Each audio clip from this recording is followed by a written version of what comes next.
Welcome to a MainelyDIY.com video.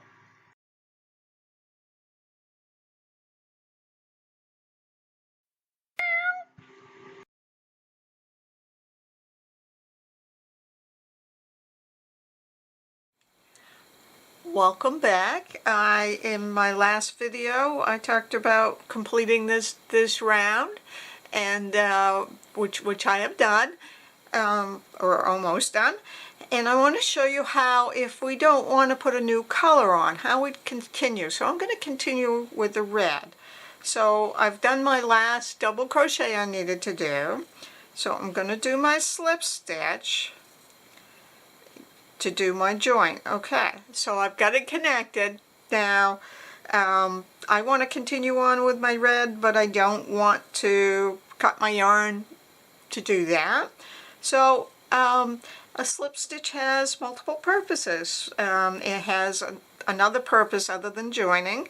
One of the other purposes is to kind of travel along the work without adding any of this height to your work. So that's what we're going to do. We're going to, so we slip stitched in that second one, so we're going to, or that first one that we started with, so we're going to slip stitch in that second one by putting our hook right under the stitch.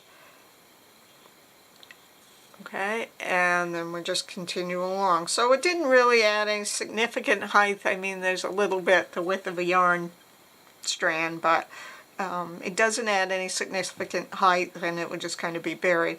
So we need to get over to this hole.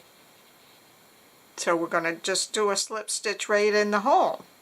So we put the hook in our hole, bring the yarn up through the hole, and right through the one that's on our hook. So we've moved over two stitches, if you will, by using the slip stitch. Okay, now as we've talked about, double crochet has a height, which is, you know, kind of between my fingers there. That's what I mean by the height. And the height of one double crochet is equal to 3 chains. So we're going to chain 3, and we're going to count that as our first double crochet. So we're going to go wrap and do another double crochet in this hole, and then we're going to chain 1 and move on to the next hole. Okay, the reason I didn't do 3 full ones in this is because when I come around again, I'm going to do one more double in that and then join at the top of that chain. So let me just take another little piece of red, and I'm going to go back and pretend that I've gone all the way around my row like I should have, and this is a piece that I'm just going to be pulling out, so I'm not going to bother with the tail at all. So I am just going to go into this stitch, and I'm just doing 3 in there. Just, it's for demonstration purposes, and we can pretend that I went all the way around. Okay, so so this would be my end place, and this is my beginning place. So I need to chain 1 to move over to this hole where I need to do my last double crochet,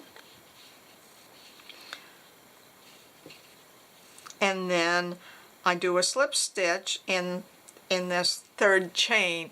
Now when I do a chain, sometimes it's hard to see where to go into.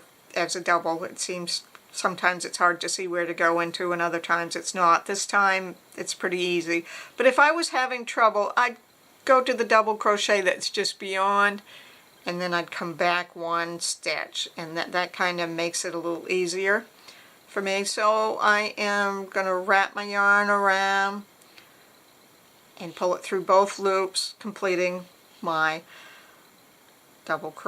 completing my round, and joining my round.